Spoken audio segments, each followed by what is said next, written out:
A homeless mechanic was called to check the brakes, unaware that it was the millionaire who was testing him. The April sun beat down relentlessly on the streets of Guadalajara when Roberto Mendoza woke up on a bench at an abandoned bus stop in the Ferrocarril neighborhood. At 38, his life had become a daily struggle for dignity and survival. His weathered, grease-stained hands told a story of 18 years working with cars. Since he was 20, he had been an apprentice at the La Confianza auto repair shop in the heart of Analco. Roberto sat up slowly, feeling every muscle in his back protesting another night of sleeping on hard surfaces. His black hair showed some premature gray, and his several-day-old beard could not hide a face that, despite everything, retained an expression of unwavering determination. His dark brown eyes retained that characteristic sparkle of someone who has not yet lost hope, even though life has dealt him a harsh blow. He had lost his job 8 months ago, when the workshop where he was chief mechanic closed its doors due to the economic crisis that was hitting the sector. The owner, Don Armando, an honest man who had run the business for 30 years, had to declare bankruptcy after a series of failed investments and accumulated debts. Roberto tried to find employment at other workshops, but the economic situation had drastically reduced opportunities. Without a steady income, he was unable to pay the rent on his small apartment in the Atlas neighborhood and ended up on the street. However, Roberto never fell into vice or total despair. Every morning he woke up with the same purpose: to offer his services as a mechanic where he could maintain his dignity intact and work honestly for every peso he earned. Before continuing the story, please help the channel by subscribing and leaving your like. That way, we will be able to continue bringing you more stories like this one. That Thursday morning, Roberto walked to a nearby gas station where the manager, Don Chewy, allowed him to use the bathroom to clean himself up. He washed his face with cold water, combed his hair with his wet fingers, and looked at himself in the mirror. Despite his worn clothes, a faded gray t-shirt, and patched jeans, he stood up straight and maintained a serene expression. Dignity could not be bought with new clothes. It was built through daily actions. After thanking Don Chui, Roberto walked down Federalismo Avenue toward the auto repair shops in the Oblatos neighborhood. He knew every establishment in the area, every owner, every mechanic. Some treated him with respect, remembering his reputation as one of the best technicians in the city. Others looked at him with suspicion or pity, but Roberto never begged for money. He always offered work in exchange for money or food. His specialty was brake systems, a critical area where precision could mean the difference between life and death for drivers. Over the years at the La Confianza workshop, he had earned the nickname the Brake Master for his almost supernatural ability to diagnose any problem in the braking system, from hydraulic failures to uneven brake pad wear, master cylinder problems, or air in the lines. It was around 10 a.m. when Roberto stopped in front of the workshop of Don Sergio, an acquaintance who occasionally gave him small jobs.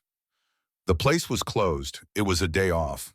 Roberto sat on the sidewalk across the street under the sparse shade of a mesquite tree and watched the traffic go by. His trained ear automatically picked up the sounds of each vehicle: out-of-tune engines, worn bearings, broken exhaust systems.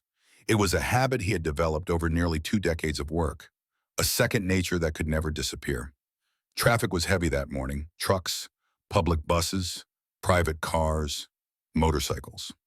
Roberto observed everything with the professional eye of someone who can diagnose mechanical problems just by listening. That's when he noticed a white BMW 3 Series driving slowly down the avenue, as if the driver were looking for something. The car stopped somewhat abruptly, about 20 meters from where Roberto was sitting, right in front of a closed auto parts store. Roberto looked closely at the BMW. It was a recent model, probably 3 or 4 years old, well-maintained and with tires in good condition.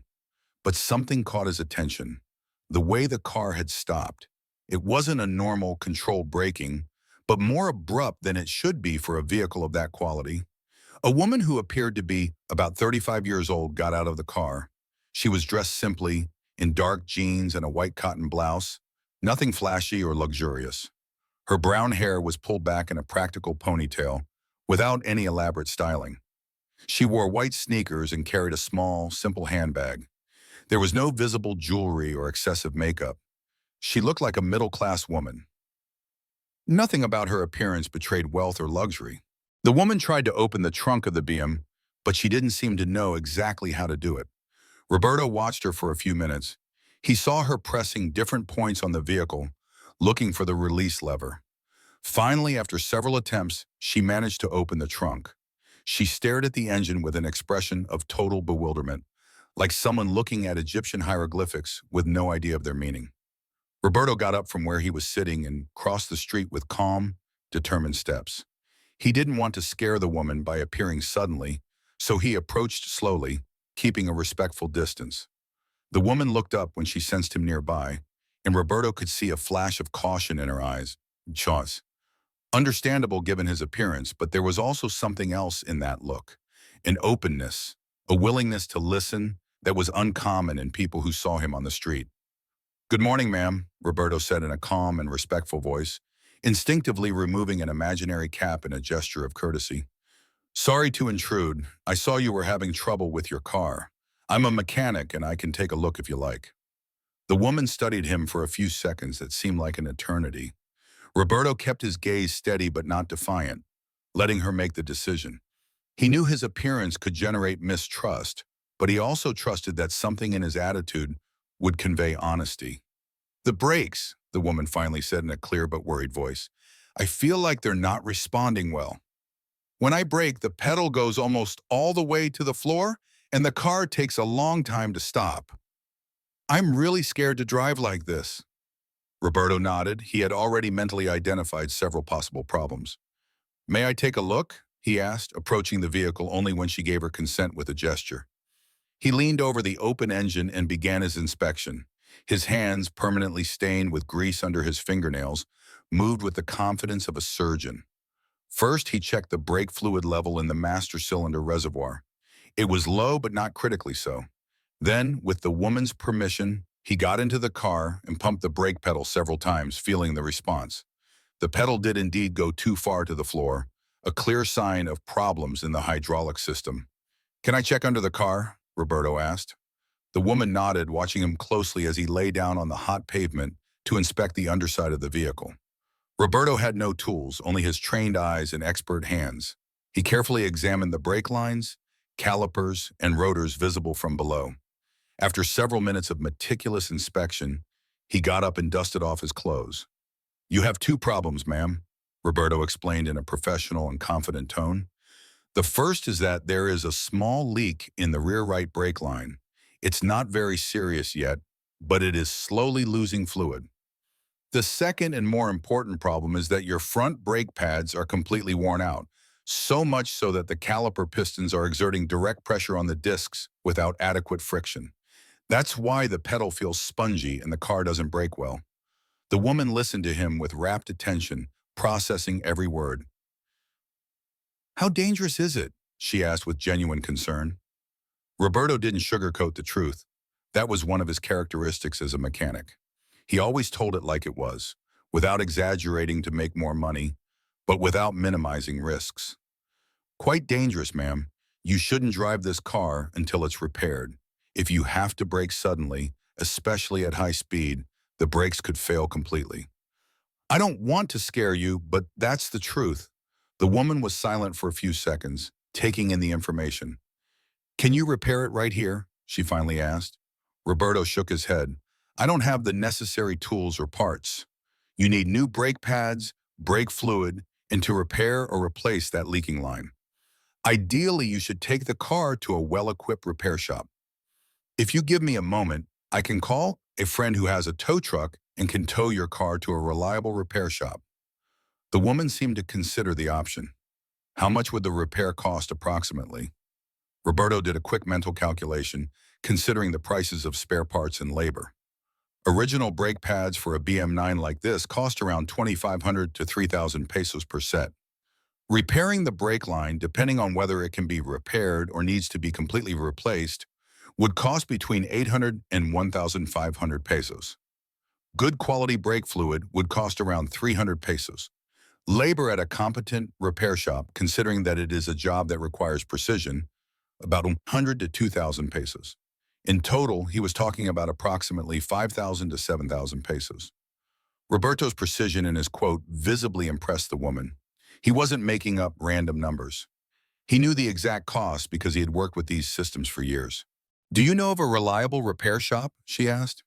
"Yes, ma'am. Don Sergio's repair shop is nearby, although it's closed today because it's Thursday and he has the day off. But I know other reliable repair shops in the area. The problem is that your car shouldn't be driven." Roberto thought for a moment, evaluating his options. "Look, if you'll allow me, I can do a very basic temporary repair that will allow you to get to a repair shop without too much risk. It's not a permanent solution, but at least you will be able to drive more safely until you get the job done." "What do you need?" the woman asked with interest. "I'd need brake fluid to refill the reservoir. That will at least improve the pedal response a little. And if I can get some tape, Teflon, and clamps, I can make a temporary patch for that leak. It's not ideal, but it will work for a day or two." The woman took out her phone. "There's an auto parts store nearby."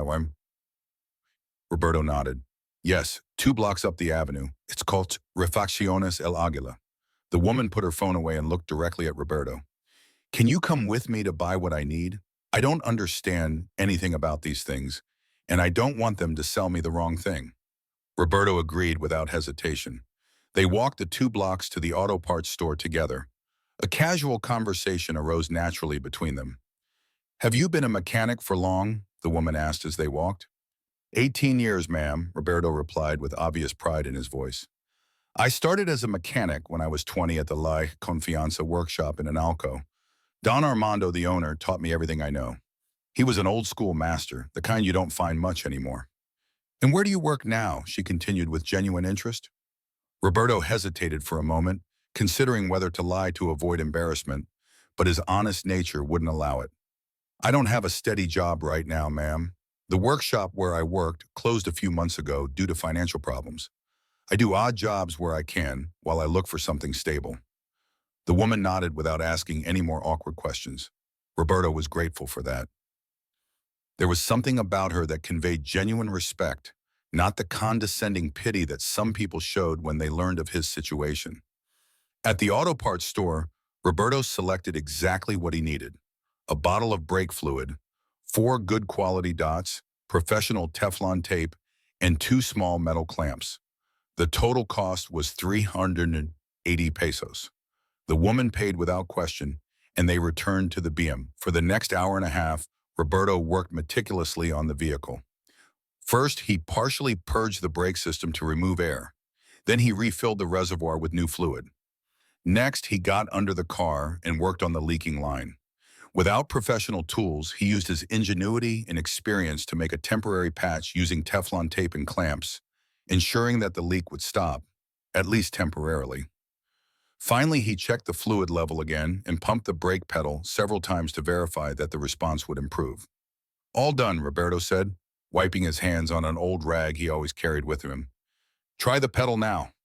The woman sat in the car and tested the brakes. The difference was noticeable. The pedal no longer went all the way to the floor, and the response was much firmer. "It's impressive," she said as she got out of the vehicle. "It feels completely different." "Remember that this is only temporary," Roberto warned seriously. "The patch I made may last a day or two at most, and the brake pads are still worn.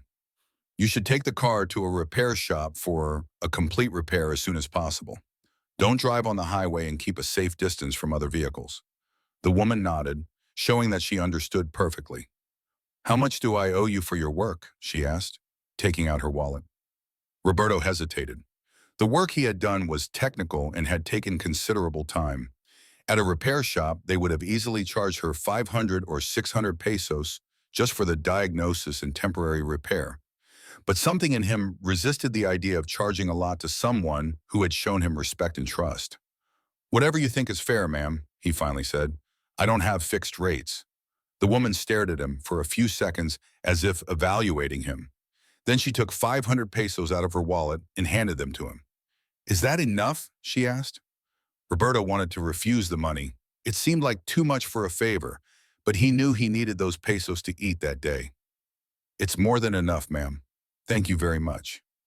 "No, thank you," she replied with a genuine warm smile. "You saved me from a very serious problem." "What's your name?" Roberto Mendoza, at your service.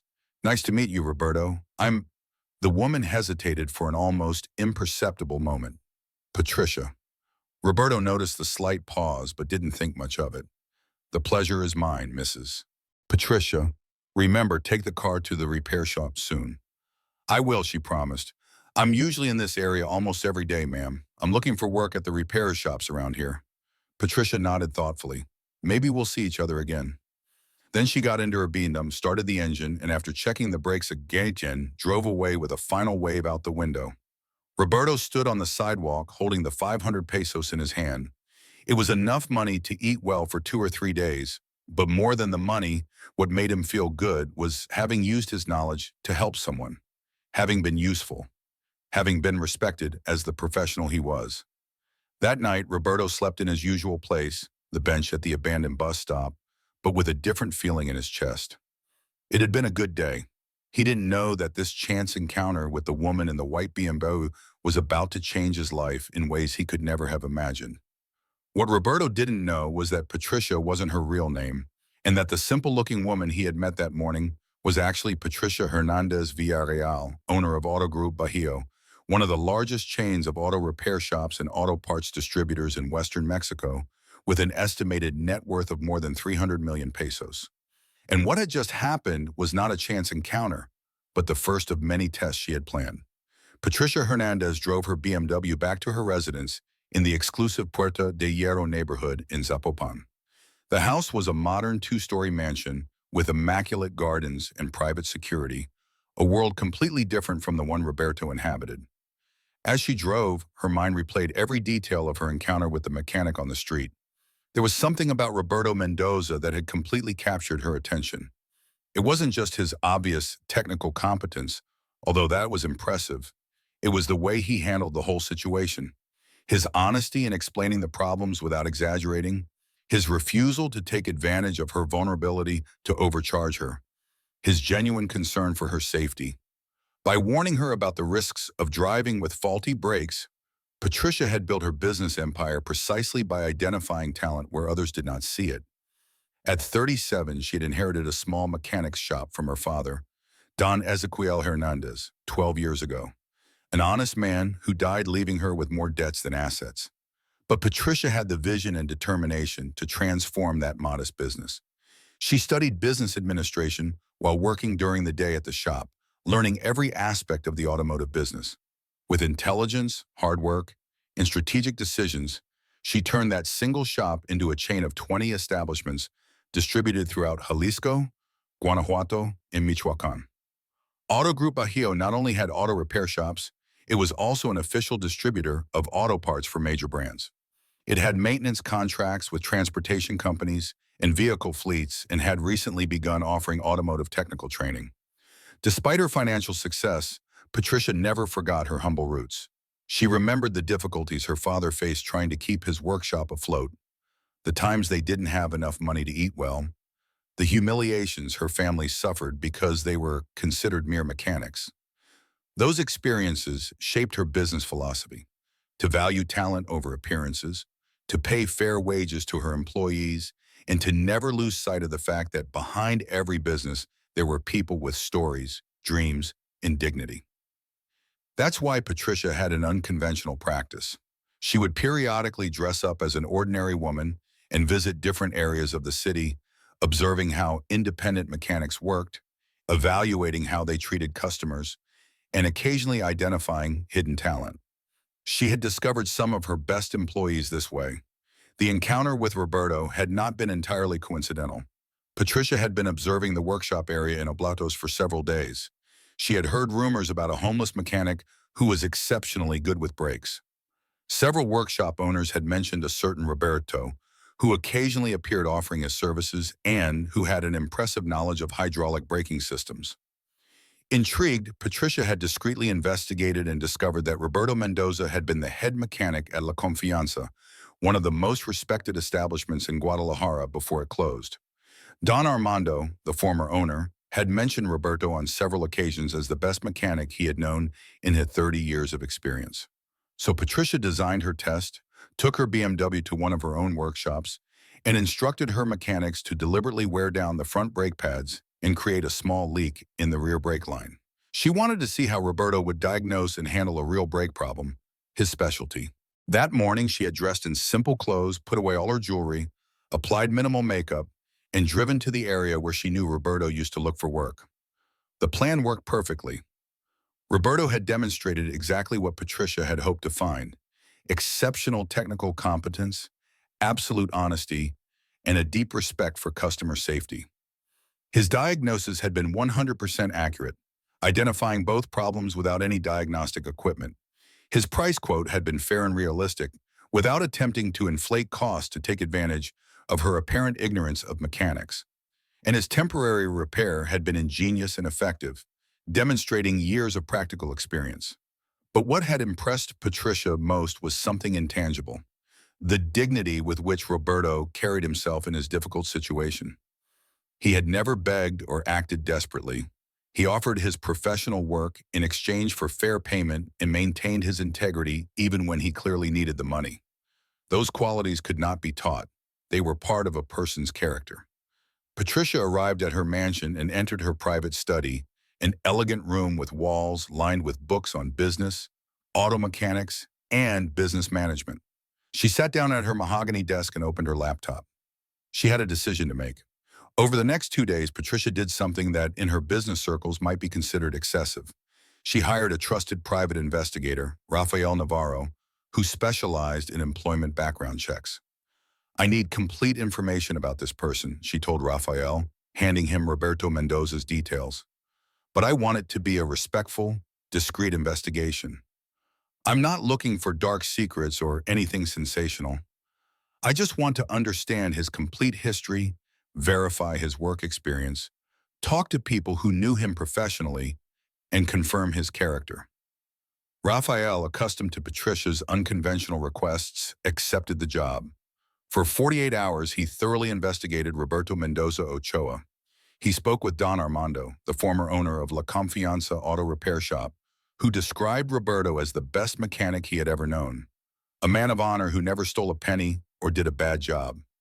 He interviewed former co-workers who confirmed Roberto's exceptional reputation, especially his mastery of brake systems.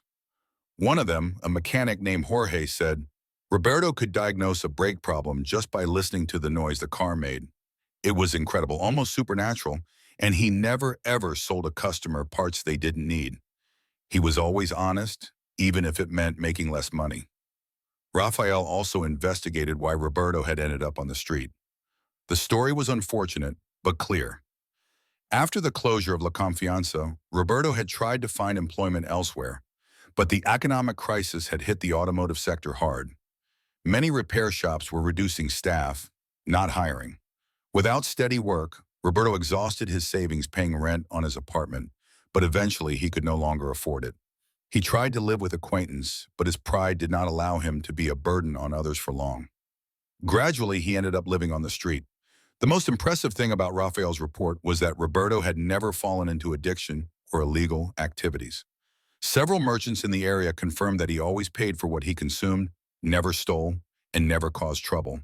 The owners of workshops where he did occasional work commented that he was absolutely reliable. They could leave him alone working on expensive vehicles without any worries. "He is a man of iron principles," Rafael concluded in his report.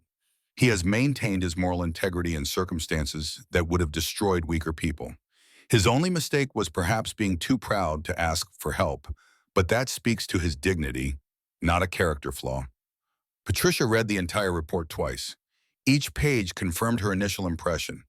Roberto Mendoza was exactly the kind of person she was looking for her company. Highly competent, absolutely honest, and with the resilience to overcome adversity. But Patricia didn't plan to simply offer him a job. She wanted to do something more meaningful, something that would completely transform his life.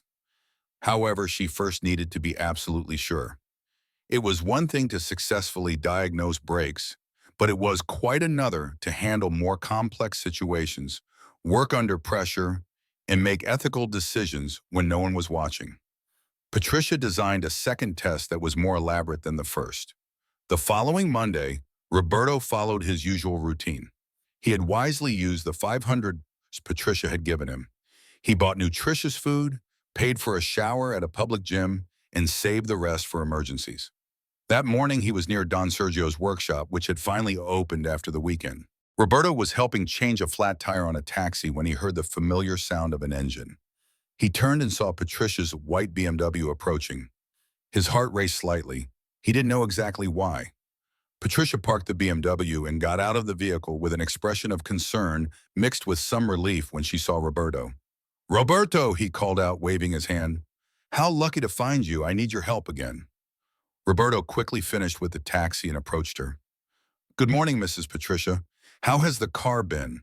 I already took it to the shop for a complete repair." Patricia looked slightly embarrassed. "Not yet. I've been very busy. Well, I haven't had time, but now I have another problem." Roberto frowned with professional concern. "The brakes failed?" "No, it's not my car," Patricia explained. "It's a friend's car. It's having a strange problem and no one has been able to solve it. I told him about you and he asked me to bring it to you to see if you can help. Do you have time now?" Roberto looked around. He didn't have any other work pending, and Patricia's offer intrigued him. "Sure, ma'am. Where's the car?" "A few blocks from here. Can you come with me?" Roberto agreed and got into the BMW. During the drive, Patricia explained the supposed problem. "My friend has a 2018 Chevrolet Silverado pickup truck. He says it's losing power intermittently. Sometimes it runs perfectly normal, but other times, especially when accelerating uphill or in hot weather, the engine loses power as if it's not getting enough fuel. He's already taken it to 2 different repair shops, and they've changed the fuel filter, checked the spark plugs, and even told him it could be the fuel pump. He replaced the pump, which cost a fortune, but the problem persists." Roberto listened attentively, his mind already processing possible causes. "Does the engine make any strange noises when it loses power?" he asked. "According to my friend, no. It just gradually loses power as if someone were taking their foot off the accelerator. They've checked the injection system sensors." Patricia shook her head. "I don't know. My friend is very frustrated because he's already spent almost $15,000 on diagnostics and parts, and the problem persists." They arrived at an address in the Ladrón de Guevara neighborhood, an upper-middle-class residential area. Patricia parked in front of a beautiful house with a front garden. In the driveway was a red Silverado in excellent apparent condition. A man in his 50s came out of the house to greet them. "Roberto, meet Patricia. This is my friend Javier Ruiz. Javier, this is Roberto Mendoza, the mechanic I told you about." Javier shook Roberto's hand firmly. "Nice to meet you, Patricia. He told me you're very good at diagnosing difficult problems. This truck is driving me crazy." The 3 of them walked over to the Silverado. Roberto looked at the vehicle with a critical eye. It was well maintained, with new tires and no visible dents, clearly cared for by its owner. "Can I check the engine?" Roberto asked. "Of course," Javier replied, opening the hood. Roberto leaned over the Silverado's B8 engine. It was a powerful and relatively modern engine with a computer-controlled electronic fuel injection system. This type of diagnosis would be more complex than the BMW's brake problem, requiring not only mechanical knowledge, but also an understanding of automotive electronic systems. "Can you start the engine?" Roberto asked. Javier started the truck. Roberto listened carefully to the sound of the engine idling. He watched the revs, paying attention to any irregularities. Everything seemed normal at rest. "Can I take the car for a test drive to experience the problem?" Roberto asked. Javier glanced briefly at Patricia as if seeking confirmation. She nodded almost imperceptibly. "Sure," Javier said, handing him the keys. "Patricia can go with you to show you the road where the problem usually occurs."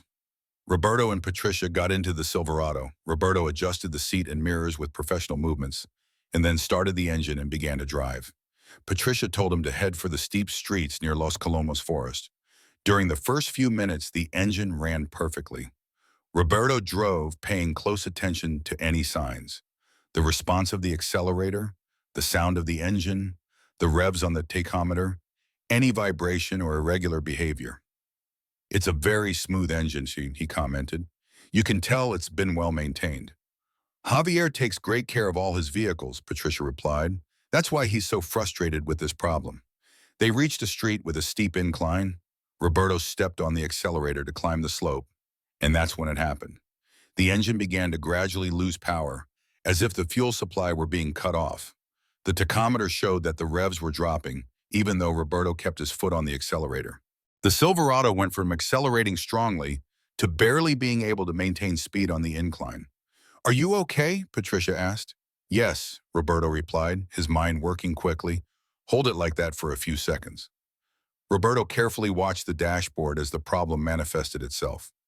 He noticed that the engine temperature was within normal range. No warning lights were on, and the oil pressure was correct. The interesting thing was that the engine wasn't coughing or making any strange noises. It was just losing power in a smooth but steady manner. After about 30 seconds, Roberto lifted his foot off the accelerator completely and let the truck coast in neutral. He waited about 10 seconds and then accelerated again. The engine responded normally, regaining full power as if nothing had happened. "Interesting," Roberto muttered. He drove back to Javier's house, taking a different route that included another steep hill. The problem occurred again in exactly the same way. Gradual loss of power under high demand, especially on hills, followed by complete recovery after taking my foot off the accelerator for a few seconds. When they returned to the house, Roberto had a clear theory in his mind. He parked the truck and asked permission to check some components under the hood. For 20 minutes, Roberto conducted a meticulous inspection without specialized tools. He checked all visible electrical connections in the fuel injection system. He inspected the fuel lines and checked the air filter. He examined the sensor wiring. Finally, he found what he was looking for. "Mr. Javier," Roberto called out, "can you come here for a moment?" Javier approached with Patricia behind him. Roberto pointed to a specific component in the engine. "This is the mass airflow sensor, or MAF," he explained. "It is the component that measures exactly how much air enters the engine so that the computer can calculate how much fuel to inject. If this sensor gives incorrect readings, the engine does not receive the proper mixture of air and fuel." Roberto continued his explanation patiently and clearly. "What happens is that your MAF sensor is dirty or is starting to malfunction when the engine is under high demand, such as when climbing a hill. It needs more air and more fuel, but the sensor is giving erroneous readings. So the computer thinks there is less air than there really is and reduces the fuel injection. As a result, the engine loses power because the mixture is too lean." Javier listened with rapt attention. "Why didn't the other repair shops find this?" "Because it's an intermittent and subtle problem," Roberto replied. "The sensor still works partially, so the computer doesn't turn on any warning lights. It only fails under certain high-load conditions. When many mechanics hear about a loss of power, they automatically think of the fuel pump, filters, or spark plugs. Don't they think about the sensors in the electronic injection system?" "How are they fixed?" Javier asked. "There are two options," Roberto explained. "The first is to try cleaning the MAF sensor with a specialized cleaner. That costs about $200 and may work if the problem is just accumulated dirt. The second option is to replace the entire sensor. An original MAF sensor for this Silverado costs around $2,500 to $3,000 plus about $500 for installation. My recommendation would be to try cleaning it first. If the problem persists after cleaning, then replace the sensor." Roberto's explanation was so clear and technically accurate that both Javier and Patricia were impressed. He wasn't trying to sell the most expensive solution. He was offering the most economical option first, once again demonstrating his honesty. "Can you do the cleaning?" Javier asked. Roberto hesitated. "I can do it if you get the specialized cleaner. It's a delicate job because you have to carefully disassemble the sensor, clean it without touching the sensor element directly with your hands, because the oils on your skin can damage it. Let it dry completely and then reinstall it. It takes about an hour." "Do you have time now?" asked Patricia. "If you get me the cleaner, yes, I can do it," replied Roberto. Javier smiled broadly. "Perfect. There's an auto parts store 10 minutes from here. I'll go with you." The three of them drove to the parts store in the Silverado. Roberto selected the MAF sensor cleaner. Correct. It was a specialized product that many mechanics did not know about or use. Javier insisted on paying. He also bought a basic set of tools so that Roberto could work properly. Back at the house, Roberto began the job. He first disconnected the battery to avoid electrical problems. Then, with professional care, he removed the MAF sensor. Patricia and Javier watched in fascination as he worked. Roberto explained each step he took, turning the repair into a mini technical class. Look at this element here, Roberto said, holding up the sensor. This is the hot wire that measures airflow. It's covered in oil residue and dirt. That affects its ability to measure correctly. With delicate and precise movements, Roberto cleaned the sensor using the specialized spray, keeping the can at the correct distance and avoiding direct contact with the sensitive components. He let the sensor dry completely for 15 minutes before reinstalling it. Once the sensor was reinstalled and the battery reconnected, Roberto started the engine and let it idle for a few minutes so that the computer could recalibrate the parameters with the clean sensor. Now we have to test it in real conditions, he said. We can take another test drive. This time, the three of them went together in the Silverado. Roberto drove to the same steep streets where the problem had manifested itself before. He accelerated on the uphill slopes, put the engine under high demand, and tried to replicate exactly the conditions that caused the failure. The engine responded perfectly. The power was constant and strong, with no loss or hesitation. The inclines that had previously caused problems were now overcome without difficulty. It works perfectly, Javier exclaimed excitedly from the back seat. I can't believe it. Months with this problem, and you solved it in an hour. Roberto smiled modestly. It's a matter of knowing where to look, and I was lucky that cleaning it worked. If the sensor had actually been damaged internally, it would have required a complete replacement. They returned home. Javier was so excited that he insisted on compensating Roberto generously. How much do I owe you? And please tell me a fair price for your work. Don't be shy. Roberto considered that in a professional workshop, the diagnosis plus the work he had just done would easily cost between 1,500 and 2,000 pesos. 1,000 pesos would be fine, he finally said. Javier took out his wallet and handed him 2,000 pesos. Here's 2,000. You deserve it. You saved me from buying a new sensor unnecessarily, and more importantly, you found a problem that two workshops with all their equipment couldn't solve. Roberto accepted the money gratefully. It was the largest amount he had earned for a single job since he lost his job at the La Confianza workshop. Thank you very much, Mr. Javier. No, thank you, Javier replied, shaking his hand firmly. Patricia was right about his skills. If I ever need anything with my vehicles, I will definitely come to you. When Patricia drove Roberto back to the Oblatos area where she had picked him up, the ride was silent for the first few minutes. Roberto stared out the window, processing what had just happened. He had solved a complex problem that had frustrated other mechanics. He had demonstrated his knowledge of modern electronic fuel injection systems and earned good money for a job well done. But more than that, he had felt the deep satisfaction of practicing his craft at the level he knew he was capable of. You are truly exceptional, Roberto, Patricia said, breaking the silence. The way you diagnosed that problem was impressive. Many mechanics with all the tools in the world would not have found that. Roberto turned to her. Thank you, Mrs. Patricia. I just did what I was taught years ago.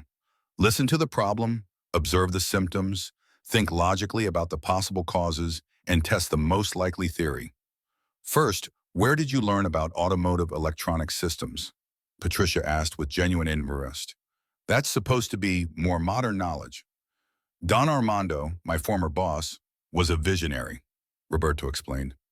Years ago, he realized that cars were becoming increasingly computerized. He sent us to training courses on electronic systems, injection, scanner diagnostics, everything new that came out. He said that a mechanic who didn't keep up to date would become obsolete. You're a brake specialist, right? Patricia continued. That's what people know me as, Roberto replied with some pride. Brakes have always fascinated me because they are the most important safety system in a vehicle. A failing engine leaves you stranded, but failing brakes can kill you. That's why I was always meticulous with that system. Patricia nodded thoughtfully. Roberto, can I ask you a personal question? Sure, ma'am. What do you miss most about having a steady job at the shop? Roberto thought for a few seconds before answering. I miss a lot of things. I miss having a place to go every day, a routine, coworkers. I miss having an organized space with all the tools I need. But what I miss most is respect.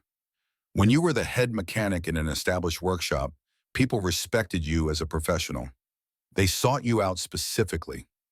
They trusted your work. Now when people see me on the street, many don't even look at me as a person, much less as a professional. You and Mr. Javier have been different. You have treated me with respect, and that means more to me than money. Roberto's words touched Patricia deeply. They confirmed everything she had discovered about him. A man with his dignity intact, despite terrible circumstances. Someone who valued respect and purpose above money. Roberto, Patricia said as they approached the point where she would drop him off, would you be interested in a permanent job if the right opportunity came along? Of course, Miss Patricia, Roberto replied without hesitation. That's what I'm looking for most. A stable job where I can prove myself, where I can grow professionally. Would you work for a large company or do you prefer small workshops? For me, the important thing is not the size of the company, but the quality of the work and the environment. Where I am treated with respect, where I can do things right without cutting corners or deceiving customers. That's where I'd like to work. Patricia nodded, taking mental note of every word. She stopped the BMW at the place where she had picked up Roberto. Thank you for your help today, Roberto. You really saved my friend Javier a lot of frustration and unnecessary expenses. It was my pleasure to help, Roberto replied. And thank you for trusting me and recommending me to your friend. Roberto, Patricia said before he got out of the car, I have a feeling we'll see each other again soon. Roberto smiled. I hope so, Mrs. Patricia. And remember, you still need to take your BMW to the shop for a complete brake repair. I will, I promise, she replied with a mysterious smile. Roberto got out of the BMW and Patricia drove away. He stood on the sidewalk, holding the 2,000 pesos in his pocket, feeling a strange mixture of hope and curiosity. There was something about Patricia that he couldn't quite figure out, something that told him that these encounters weren't as casual as they seemed, but he decided not to dwell on it too much. For now, he had enough money to last several days. He had done an excellent job that rekindled his professional confidence, and life seemed a little less bleak than before. What Roberto didn't know was that he had passed Patricia's second test with flying colors, and that the next phase of Patricia's plan was about to begin. Patricia Hernandez returned to her office at Auto Group Bajío's headquarters, a modern three-story building in the industrial zone of Tlaquepaque. Her company occupied a complex of more than 5,000 meters that included administrative offices, spare parts warehouses, a technical training center, and the chain's flagship workshop. She went straight up to her office on the third floor, an elegant but functional space with a panoramic view of the city. The walls were decorated with photographs of her father's first workshop and certifications from the major automotive brands she represented. Waiting for her at her desk was Monica Gutierrez, her human resources director and one of her closest collaborators. Monica, a 45-year-old woman with 20 years of experience in personnel management, was known for her keen eye for identifying talent. How did it go with the prospect? Monica asked when Patricia entered. Patricia smiled. Better than I expected. Roberto Mendoza is exceptional, Monica. Not only is he technically competent, but he is also honest, he's trustworthy, and has an impeccable professional attitude. Tell me what happened, Monica asked, opening her laptop to take notes. Patricia recounted in detail both meetings with Roberto, the accurate diagnosis of the brakes, and the brilliant resolution of the MAF sensor problem in the Silverado. Monica listened attentively, asking occasional questions about specific details. And Javier confirmed that his diagnosis was correct, Monica asked. Javier Ruiz was the general manager of Auto Group Bajío's main workshop, a mechanic with 30 years of experience whom Patricia had recruited 5 years earlier. He had participated in the Silverado test, deliberately bringing in his personal vehicle, which had had the MAF sensor slightly disconnected to create the intermittent problem. Javier called me an hour ago, Patricia replied. He said that Roberto not only correctly diagnosed the problem, but explained the root cause so clearly that even a customer without technical knowledge could understand. That's a rare talent. Many mechanics know how to do the job, but they don't know how to communicate what they're doing.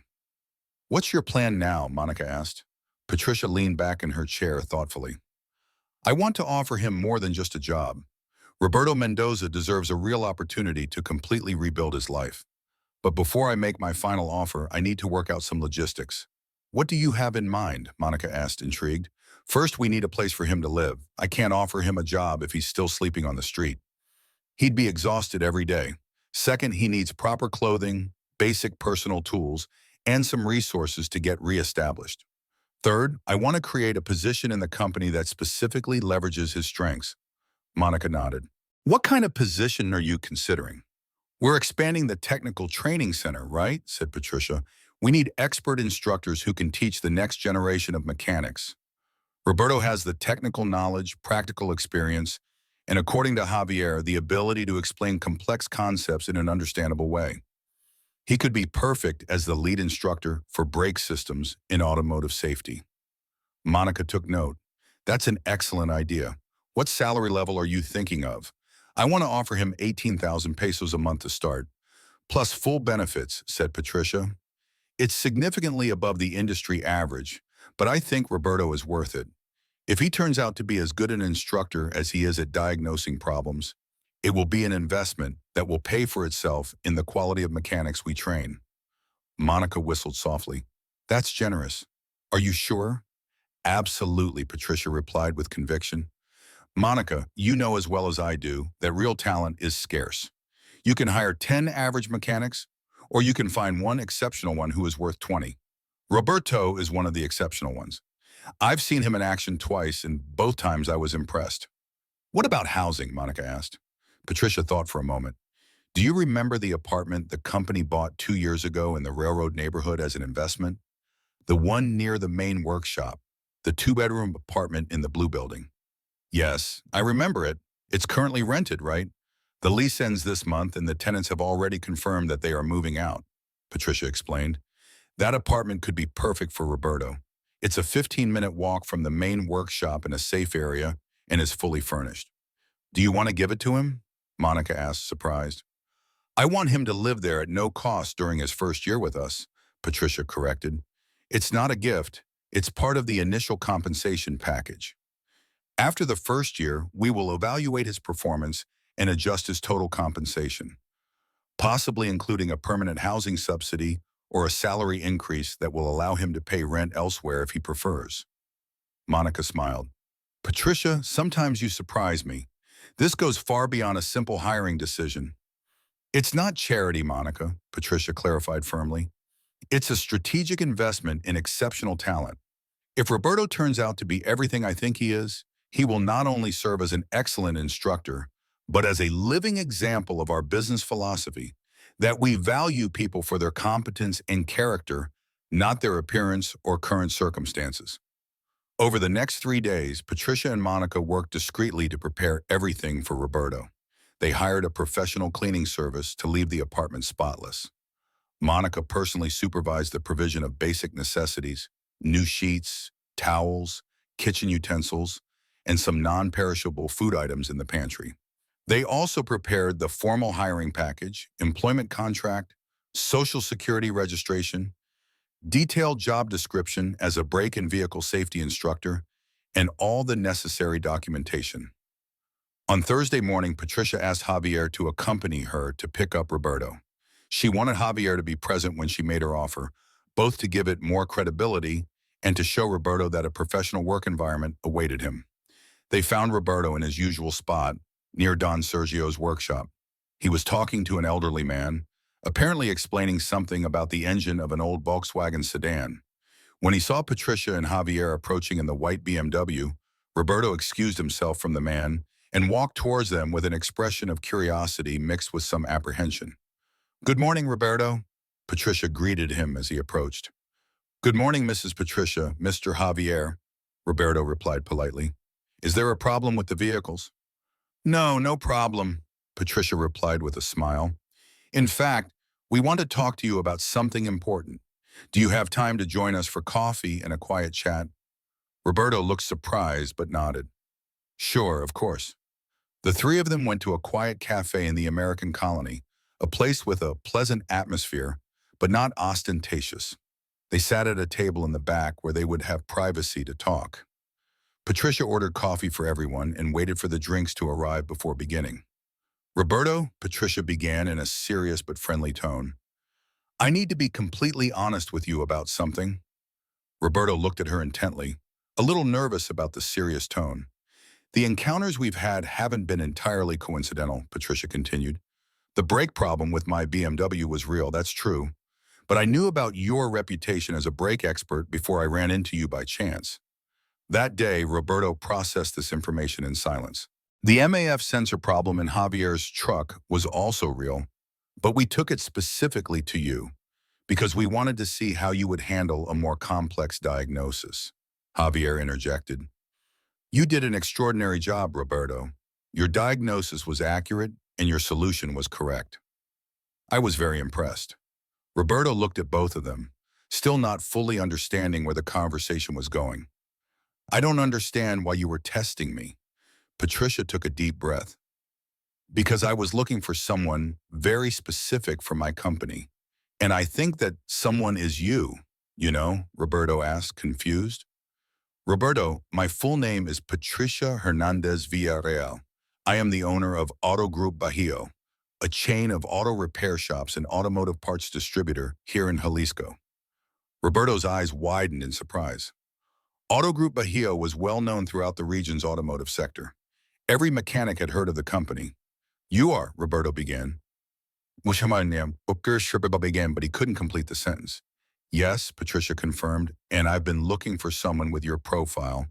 Highly competent, technically absolutely honest, able to explain complex concepts clearly, and with the integrity to always do the right thing, even when no one is watching. But I, Roberto, was still processing the information. I don't have a bum. I live on the street. Why would someone like you want to hire me? Because I don't hire based on outward appearances, Roberto, Patricia replied firmly. I hire talent, character, and competence. And you have all three in abundance. Over the last week, I discreetly researched your background. I spoke with Don Armando, your former co-workers, and customers of the workshop. Everyone, absolutely everyone, spoke of you in exceptional terms. Javier added, Roberto, I've been in this business for 30 years. I've worked with hundreds of mechanics. What I saw in you in a couple of hours is something I rarely find. True mastery combined with professional humility. You didn't try to impress me with unnecessary technical jargon. You just explained the problem clearly and solved it efficiently. Patricia continued, we are expanding our technical training center. We want to train the next generation of mechanics, teach them not only technical skills, but also professional ethics, honesty with customers, and pride in the trade. We need instructors who represent those values. You represent exactly what we want to teach. Are you offering me a job? Roberto asked, his voice barely a whisper. I'm offering you a complete opportunity to rebuild your life, Patricia corrected. Not just a job, but a position with purpose, a decent salary, full benefits, and a place to live while you sit back on your feet. Roberto felt tears welling up in his eyes. After 8 months of struggle, of sleeping on the streets, of maintaining his dignity against all odds, someone was finally offering him a real second chance. What exactly would my position be? Boutique or be? He asked, trying to maintain his composure. Patricia took out a folder with documents. Lead instructor of brake and vehicle safety systems at our training center. You would be responsible for designing the curriculum for that area, teaching our apprentices and mechanics in training, and eventually also training mechanics from the workshops that are our clients. The starting salary would be $18,000 pesos per month, plus Social Security, a Christmas bonus, paid vacations, and all legal benefits. Roberto couldn't believe what he was hearing. It was more than he had earned even as head mechanic at La Confianza. Furthermore, Patricia continued, the company has an apartment in the Ferrocarril neighborhood that you can use free of charge during your first year with us. It's furnished, has 2 bedrooms, an equipped kitchen, and is clean and ready to move into. After the first year, we'll evaluate your situation and make adjustments to your total compensation. Javier added, you'll also have full access to all the tools and facilities at the main workshop for any personal projects or to keep yourself technically up to date. And if there are training courses you want to take, the company will cover them. Roberto was silent for a long time. His mind struggled between disbelief and overwhelming hope. Wow, he finally asked. Why are you doing this for me? It doesn't make sense. I'm just a homeless mechanic. Patricia leaned forward and looked him straight in the eye. Roberto, listen to me very carefully. You're not just nothing. You're an exceptional professional who had bad luck. Nothing more. Life circumstances put you on the street, but that doesn't define who you are or what you're worth. I built this company from scratch. I inherited a small, debt-ridden workshop from my father and turned it into what it is today. I know talent when I see it, and I know that investing in the right people is the best business decision I can make. But it's too much, Roberto insisted. It's more than I deserve, Roberto, Javier said firmly but warmly. Stop seeing yourself as someone who doesn't deserve good things. You've just gone through a rough patch. That's all. Now you have the opportunity to go back to being who you always were, an exceptional mechanic who does his job with excellence and honor. That's what you deserve, Didamao. Patricia handed the folder with the documents to Roberto. Here is the formal contract, the job description, all the detailed information. Read it at your leisure. I don't need an answer right now. Take as much time as you need to think about it. Roberto took the folder with trembling hands. He looked at the first page, a formal employment contract with the Auto Group Bajío letterhead. His name was printed in clear letters. Roberto Mendoza Ochoa, Senior Instructor of Brake Systems in Vehicle Safety. It was real. It wasn't a dream. I don't need time to think about it, said Roberto. His voice was firm, despite the tears running down his cheeks. I accept, and I promise you won't regret this decision. I'll work harder than anyone else. I'll be the best instructor you could have. Patricia smiled broadly. I know you will, I have no doubt. When can I start? Asked Roberto. Next Monday, replied Patricia. That gives you a week to settle into the apartment, buy any clothes you need, rest, and prepare. On Monday at 8 a.m., Monica Gutierrez, our Human Resources Director, will be waiting for you to complete all the formal paperwork and give you a full tour of the facilities. Javier added, and I will personally introduce you to the team at the main workshop and training center. They are going to be impressed when they see what you are capable of. Patricia took a set of keys out of her bag. These are the keys to the apartment. The address is written here. We can take you there right now so you can see it. Roberto took the keys reverently, as if they were sacred objects. Yes, please. The three of them finished their coffee and headed to the apartment in the railroad neighborhood. During the drive, Roberto looked out the window of the BMW with such intense emotions that he could barely process them. Gratitude, disbelief, hope, determination. Everything collided in his chest, creating an almost overwhelming feeling of euphoria. The building was modest but well-maintained, 3 stories high with a light blue painted facade. Roberto's apartment was on the 2nd floor. Patricia and Javier accompanied him up the stairs. When Roberto opened the door, he found a clean, bright, and fully equipped space. The living room had a comfortable sofa, a coffee table, and a wall-mounted television. The kitchen was equipped with a stove, refrigerator, and all the basic utensils. The 2 bedrooms had beds made with fresh sheets. The bathroom had clean towels hanging in basic toiletries. Roberto walked slowly through each room, touching the furniture as if to confirm that it was real. In the master bedroom, he found several bags on the bed. Patricia explained. Monica prepared some basic items: work clothes, a pair of casual pants, shirts, underwear, socks, toiletries. These are just the basics to get you started. As you receive your salary, you can buy whatever you need according to your taste. In the kitchen, the refrigerator was stocked with staples: milk, eggs, ham, cheese, fruit, vegetables. The pantry had pasta, rice, canned goods, and other non-perishable items. Roberto opened and closed the refrigerator twice, still unable to believe what he was seeing. I don't know what to say, he finally murmured. I don't know how to thank you for this. Work hard and stay true to the principles that have defined you so far, Patricia said. That's all the gratitude I need, Javier added, and teach our apprentices to be honorable mechanics like you. Pass those values on to the next generation. Roberto turned to both of them, tears now streaming freely down his face. I will. I swear I won't let you down. This is more than I ever dreamed could happen. Patricia put a hand on his shoulder. Roberto, this isn't charity. It's recognition of your value as a professional and as a person.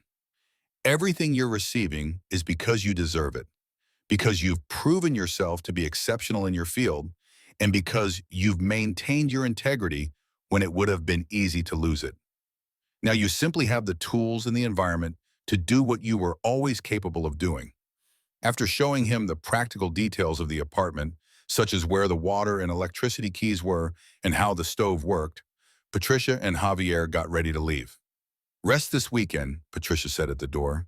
If you need anything during these days, here is my personal number. Don't hesitate to call. See you on Monday at the company. When Patricia and Javier left, Roberto closed the door to his apartment and stood in the middle of the room looking around. After 8 months of living on the streets, after cold nights, hungry days, looks of contempt, and moments of despair, he finally had a home again, and not just a roof over his head, but a renewed purpose, a job that valued his skills, and the opportunity to rebuild his life with dignity. He sat down on the sofa, and for the first time in a long time, he cried uncontrollably. They were not tears of sadness, but of release, of overwhelming gratitude, of restored hope. He cried for the difficult months he had overcome, for the unexpected kindness he had found, for the second chance life was giving him. That night, Roberto slept in a real bed for the first time in 8 months. Before turning off the light, he looked at the employment contract on the nightstand, read his name printed on it once more, and smiled. Tomorrow his new life would begin, but tonight he would simply enjoy the peace of knowing that the future finally held hope again. Monday dawned clear and cool in Guadalajara. Roberto had woken up at 5 a.m., not out of necessity, but out of excitement for his first day at Auto Group Bajío. He showered slowly, enjoying the luxury of hot water, something he had taken for granted for years and now deeply appreciated. He dressed in one of the work shirts Patricia had laid out for him, dark jeans and new work boots. He looked at himself in the bathroom mirror and barely recognized the man staring back at him. With his hair neatly cut, he had gone to the barber on Saturday with some of the money he had left, his beard professionally trimmed, and clean, appropriate clothes. He looked like the Roberto of a year ago, the respected head mechanic at La Confianza. But there was something different in his eyes, a new sparkle, a deep gratitude, a renewed determination to make the most of this second chance. He prepared a simple breakfast with the food in the refrigerator, scrambled eggs, toast, coffee. As he ate, he mentally reviewed everything he knew about brake systems, discs, drums, brake pads, calipers, master cylinders, ABS systems, and regenerative brakes in hybrid vehicles. He wanted to be fully prepared for his new role as an instructor. At 7 a.m., Roberto left his apartment and walked to the Auto Group Bajío facilities.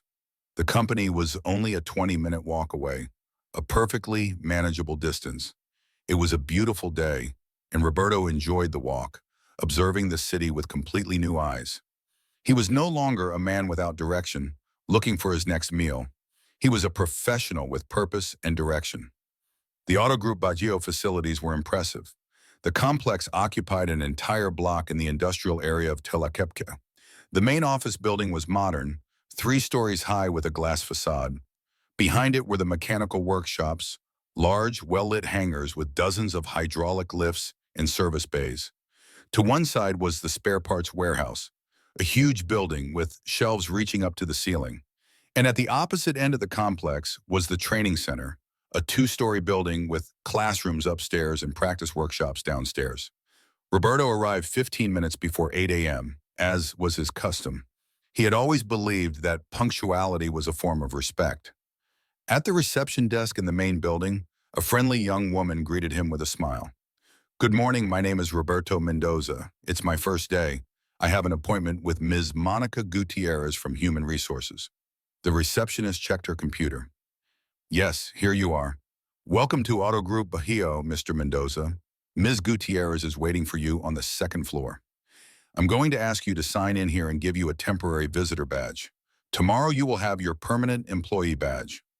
Roberto completed the registration and went up to the 2nd floor. Monica Gutierrez was waiting for him at her office door. She was a professional-looking woman with a warm, genuine smile. "Roberto, welcome officially to the Auto Group family," she said, shaking his hand firmly. Patricia has told me a lot about you. We are very excited to have you on the team. Over the next 2 hours, Monica guided Roberto through the entire formal onboarding process. They completed the Social Security paperwork, opened a bank account where his salary would be deposited, reviewed the company's internal regulations, explained industrial safety policies, and handed out official company uniforms. 5 polo shirts with the Auto Group Baguio logo and his name embroidered on them, 3 pairs of work pants, and an instructor's vest. Our philosophy is simple, Monica explained. We treat our employees with respect and dignity. We pay fair wages. We offer opportunities for growth based on merit and create a work environment where each person can develop their full potential.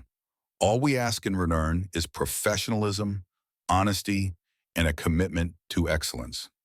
Roberto listened to every word, taking mental notes. I understand and completely share that philosophy, he replied. It's exactly how I was trained at the La Confianza workshop. After the paperwork, Monica took him on a complete tour of the facilities. First, they visited the main workshop, a huge space with the capacity to work on 50 vehicles simultaneously.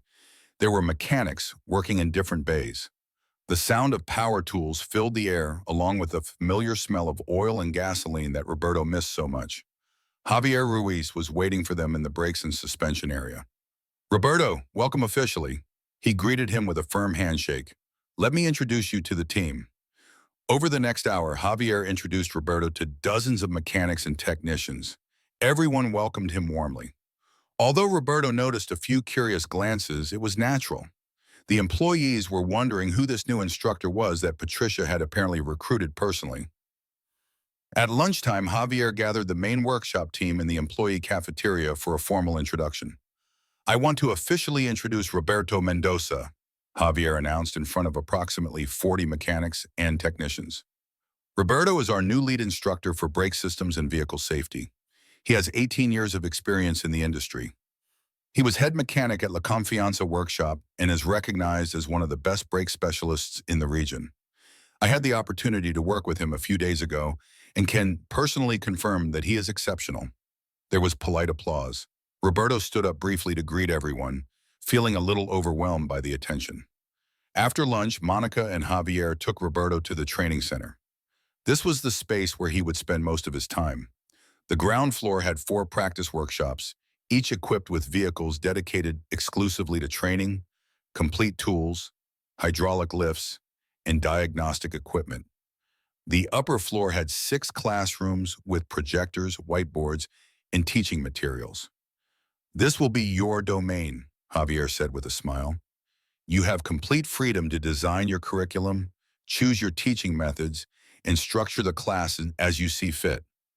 Obviously, we will provide feedback and suggestions, but Patricia trusts your experience and professional judgment.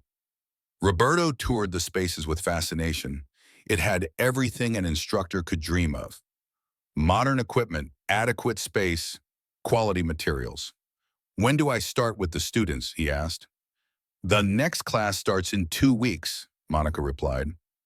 There are 15 new apprentices, young people between the ages of 18 and 5 who are beginning their training as automotive mechanics.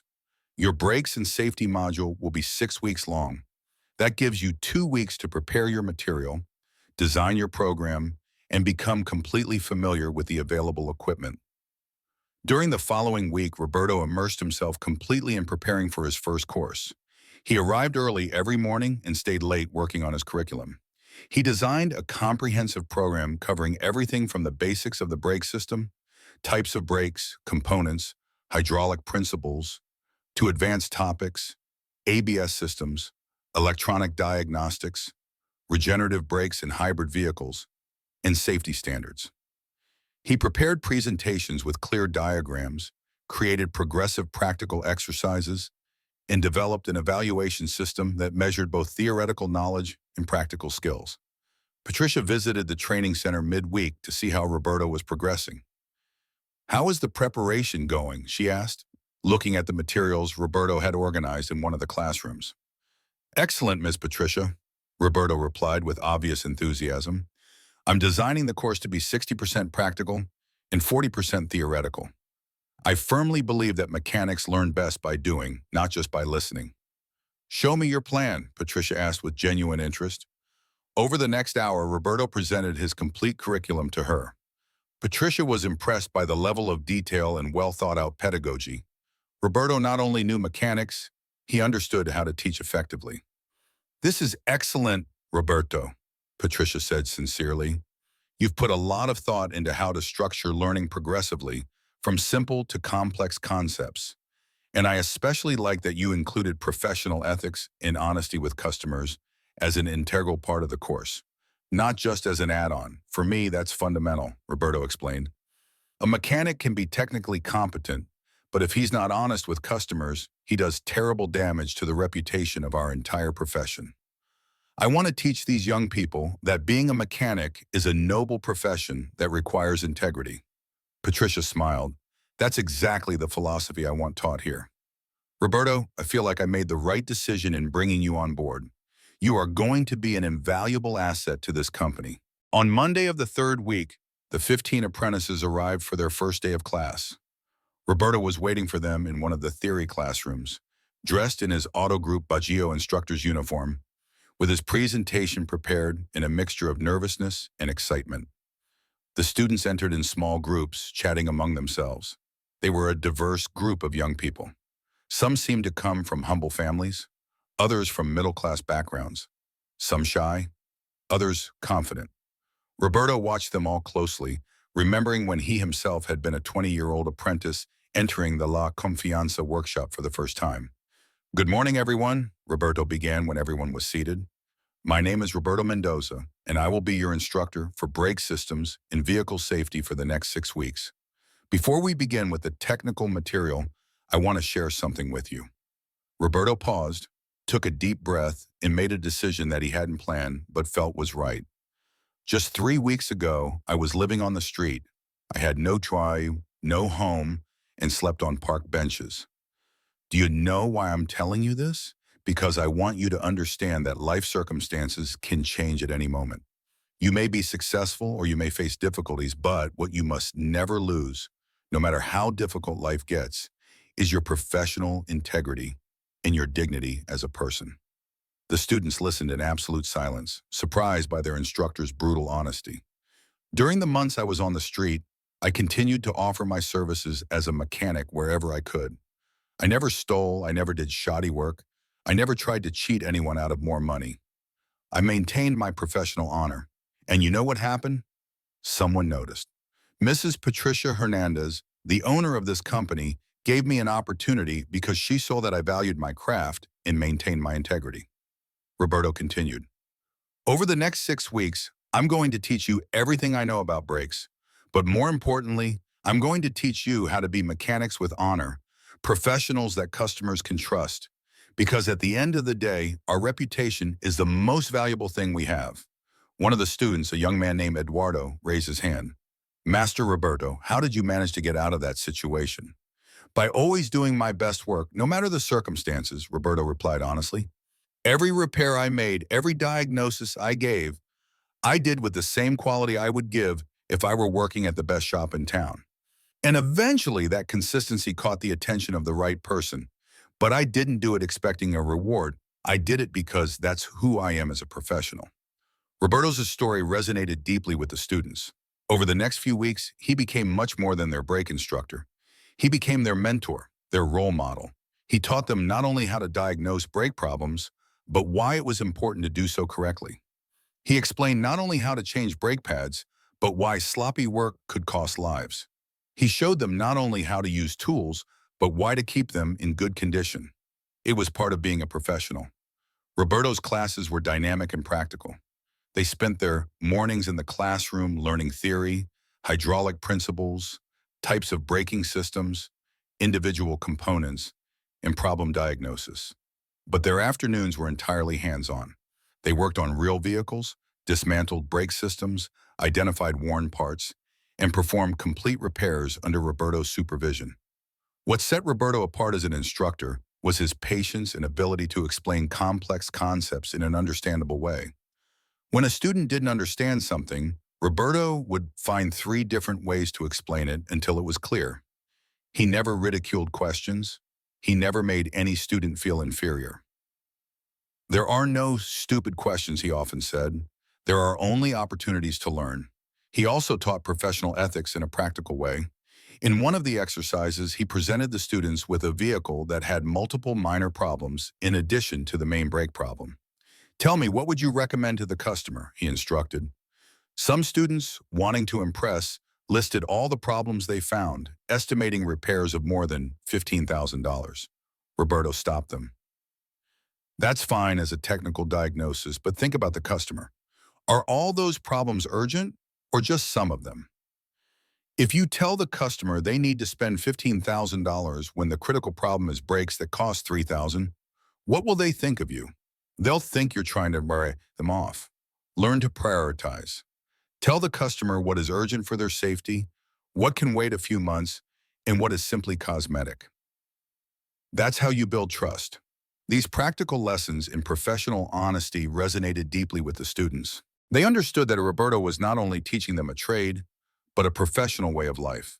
Halfway through the 6-week course, Patricia visited one of Roberto's practical classes. She watched from the back of the workshop as Roberto worked with the students.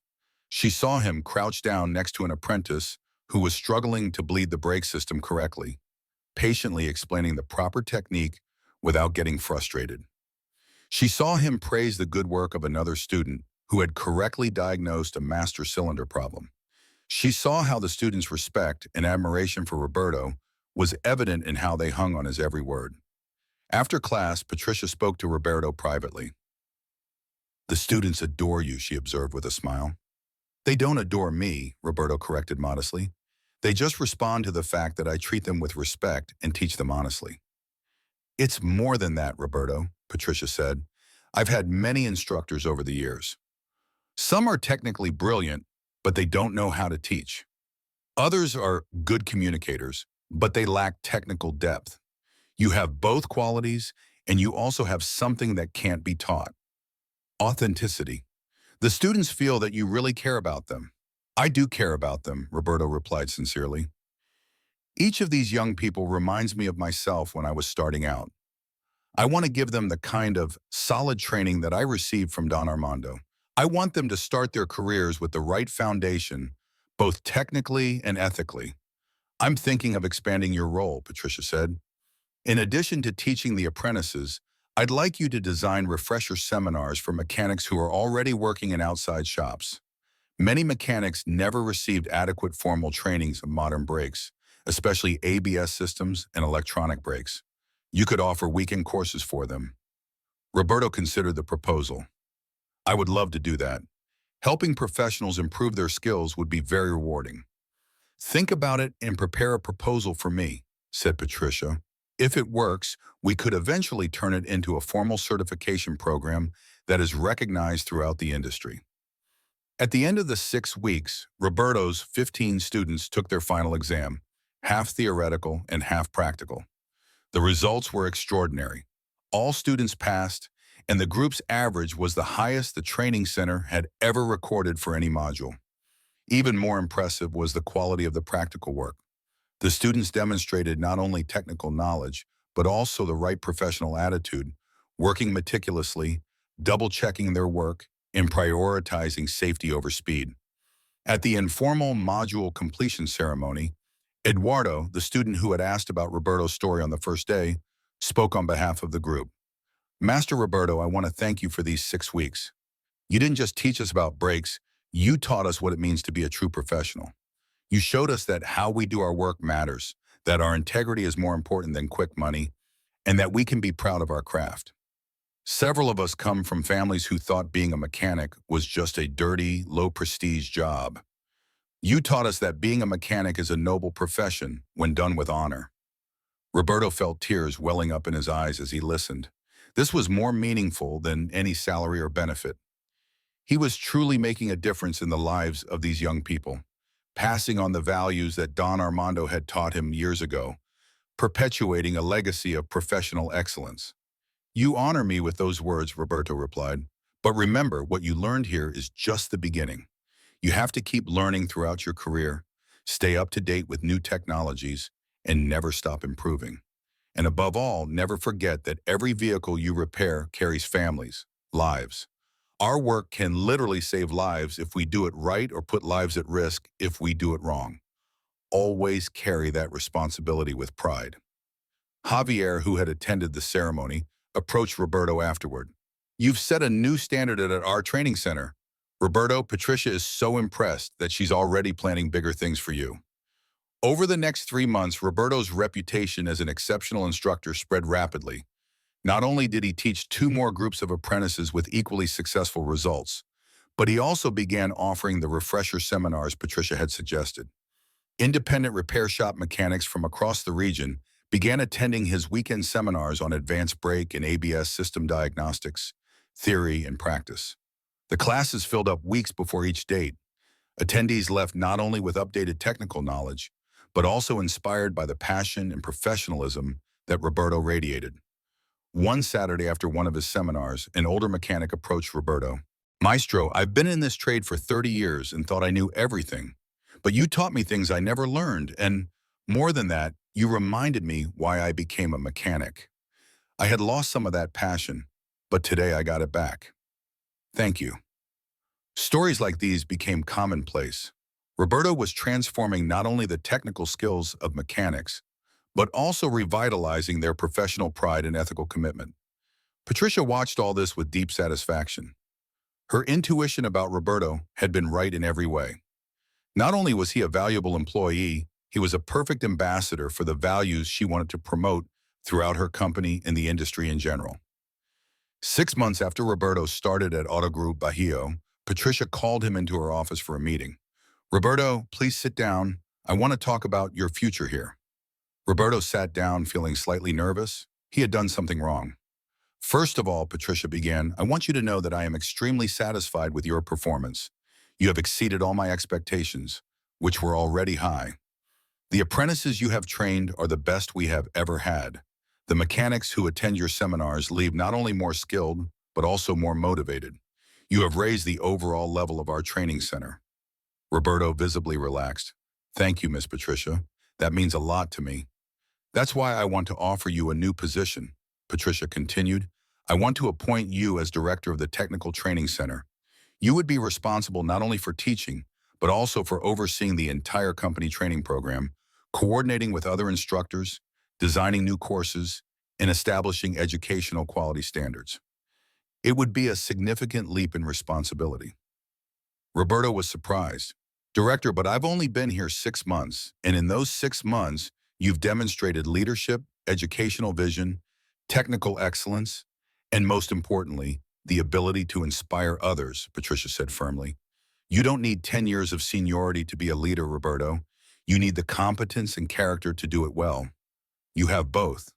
What exactly would that entail? Roberto asked. Patricia explained the complete vision to him. Auto Group Bajío wanted to become the leading automotive educational institution in the region.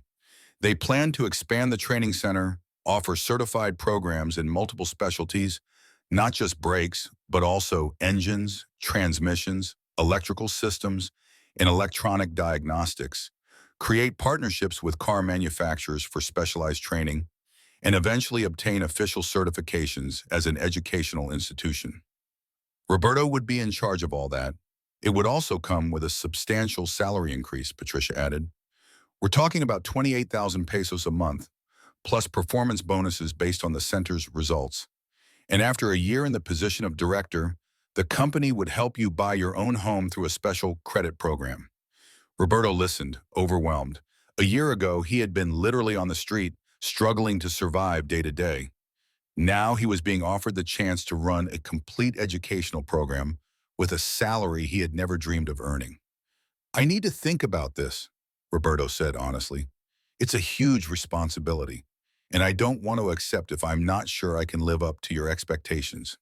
Take all the time you need, Patricia replied, but I want you to know something, Roberto. I see in you not only an excellent mechanic or a great instructor, I see a natural leader that people respect and follow. I see someone who represents everything I want this company to be. That's why I want to give you this opportunity. That night, Roberto walked through the streets of the railroad neighborhood, pondering the offer.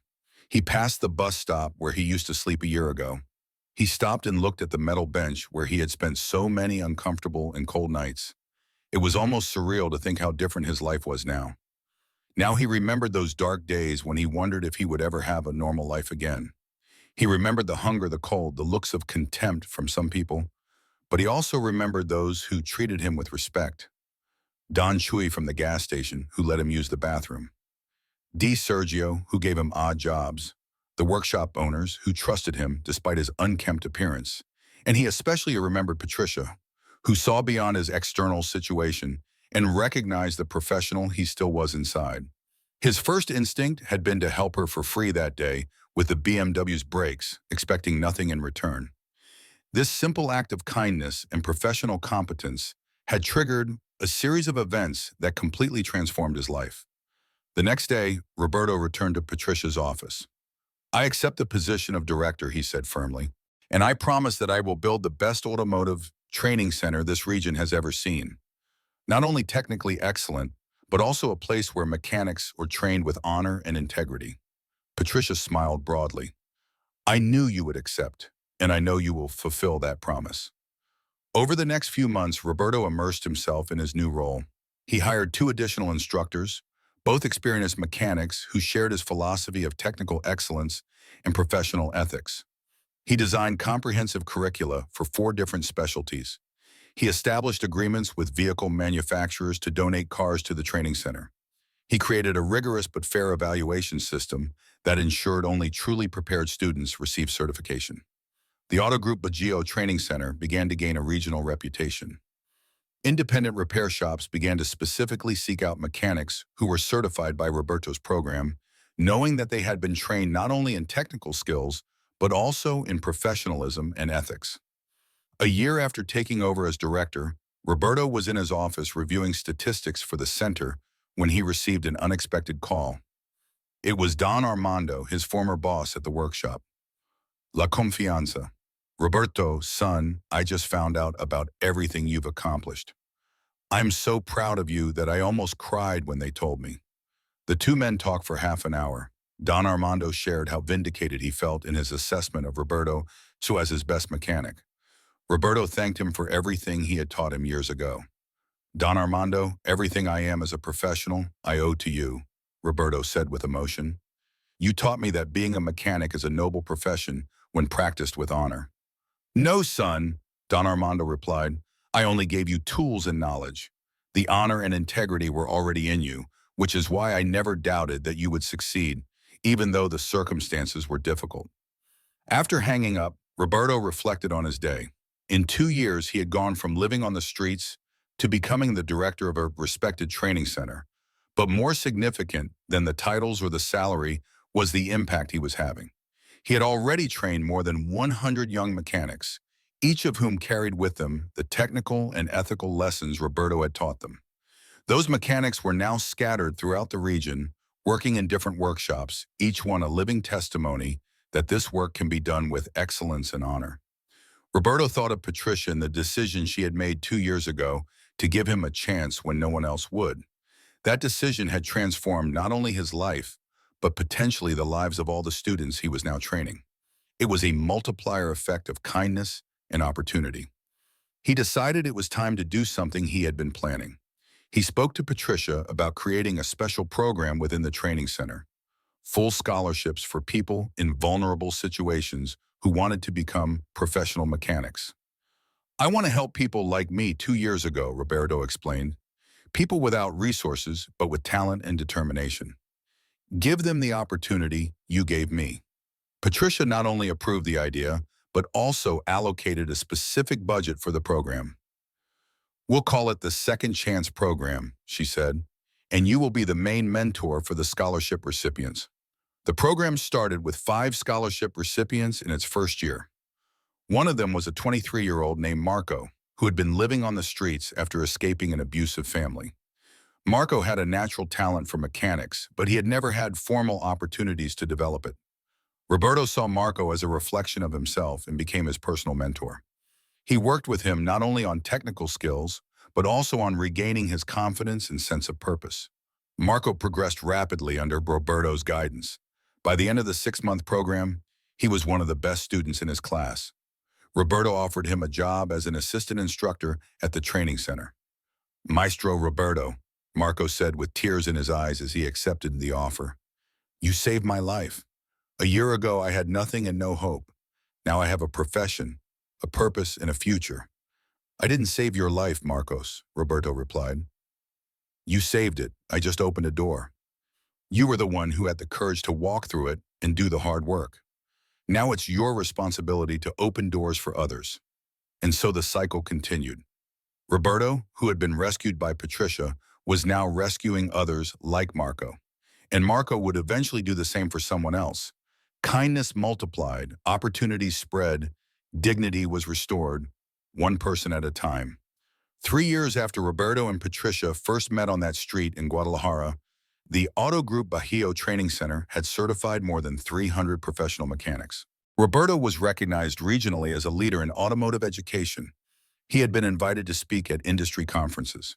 He wrote articles for trade magazines on technical training and professional ethics, and was frequently consulted by other companies that wanted to replicate the educational model he had developed. But what made him most proud were not the external accolades, but the personal stories, such as when Eduardo, his student from the first group, opened his own workshop and named it Taller la Integridad, the Integrity Workshop, in honor of Roberto's lessons. Or when a student named Andrea wrote to him to tell him that she had been the first female mechanic to be hired by a prestigious BMW dealership, partly because the training she received from Roberto gave her not only skills, but also the confidence that she deserved to be in high-level professional spaces. One afternoon, Patricia visited Roberto at his office at the training center. She brought with her a reporter from a business magazine who was writing an article about Auto Group Bajío and its corporate social responsibility model. Roberto, this is Martin Flores from Emprendedor magazine, Patricia introduced him. He's writing about companies that combine financial success with positive social impact. He wants to hear your story.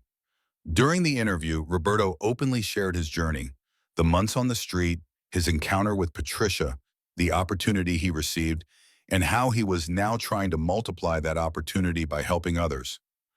What is the most important thing you have learned from this whole experience? Martin asked. Roberto reflected carefully before answering. I learned that external circumstances do not define your value as a person. During the months I was on the street, I remained the same competent mechanic I always was. The only thing that changed was my situation, not my essence. I learned that dignity cannot be taken away. It can only be given away. I never gave up mine, and I learned that a person with resources and vision can change lives when they decide to see the potential instead of just seeing the current circumstances. What advice would you give to other people who are going through difficult times? Martin continued. Maintain your integrity no matter how difficult the situation is, Roberto replied without hesitation. It can be tempting to take shortcuts or do things that go against your principles when you're desperate, but that integrity is the most valuable thing you have. If you maintain it, eventually the right people will notice. And for entrepreneurs like Mrs. Patricia, look beyond appearances. Talent exists in all corners of society. Sometimes it just needs an opportunity to flourish. Martin's article was published a month later with the title, From the Streets to Leadership: How Auto Group Bajío is Transforming Lives While Training Mechanics of Excellence. The article received national attention and sparked conversations about corporate social responsibility, talent development, and second chances. Other companies began contacting Patricia asking for advice on how to replicate the model.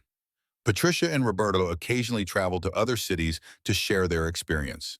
In each presentation, Patricia emphasized, this was not charity, it was identifying exceptional talent and creating conditions for that talent to thrive. Roberto was extraordinary before I met him. I just gave him the tools and the environment to prove it. And Roberto added, Mrs. Patricia didn't save me. She gave me an opportunity and I took advantage of it. But the important thing is that we all deserve that opportunity. There are thousands of Roberto Zos in every city, talented people trapped in difficult circumstances. If employers learned to look beyond appearances, they would find the best employees they could have. 5 years after their initial meeting, Roberto was married to an electronic diagnostics technician he had met at a seminar he taught. Together, they had bought a modest but beautiful house on the outskirts of Guadalajara. They had a 2-year-old son whom they named Armando in honor of Don Armando, the teacher who trained Roberto. The training center Roberto now ran was a nationally recognized institution.